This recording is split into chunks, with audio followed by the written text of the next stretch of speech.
Cette question à présent, quelles prévisions météorologiques pour la campagne agricole qui s'annonce?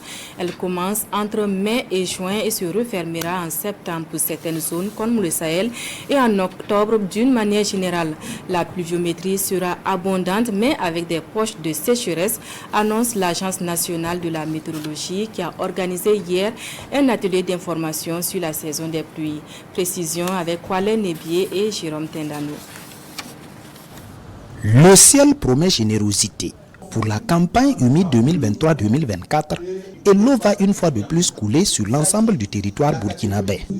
L'annonce est faite ici par les spécialistes de l'Agence nationale de la météorologie à cet atelier de communication sur les prévisions saisonnières. Sur les périodes juin, juillet, août et juillet, août, septembre, on s'attend quand même à ce que les cumuls pluviométriques soient assez importants.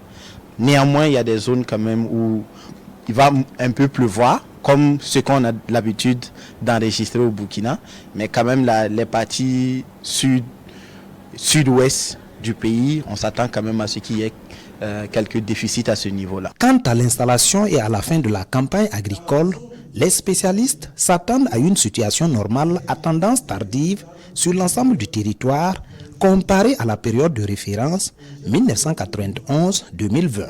Ces prévisions nous indiquent des tendances excédentaires à normales, surtout, et que par rapport donc aux prévisions qui sont faites, pour mettre à la disposition des utilisateurs, et ils sont nombreux, de l'État, les collectivités, les agriculteurs et les éleveurs, pour permettre de prendre les dispositions qui s'imposent. On demande aux usagers, à l'ensemble du moins ça, de nos concitoyens, d'éviter l'occupation anarchique des zones, notamment avec les habitations et les cultures.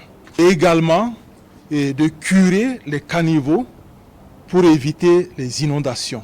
Il y a de fortes chances que des poches de sécheresse ou bien des séquences sèches surviennent. Et par rapport à cela, nous les conseillons de s'approcher des services de recherche tels que l'INERA qui produit des variétés de semences qui sont résistantes aux poches de sécheresse, qui ne consomment pas beaucoup d'eau et qui peuvent bien produire. Des conseils, oui, car c'est une saison en dents de scie. Il est donc impérieux de suivre ces recommandations des spécialistes de la météorologie.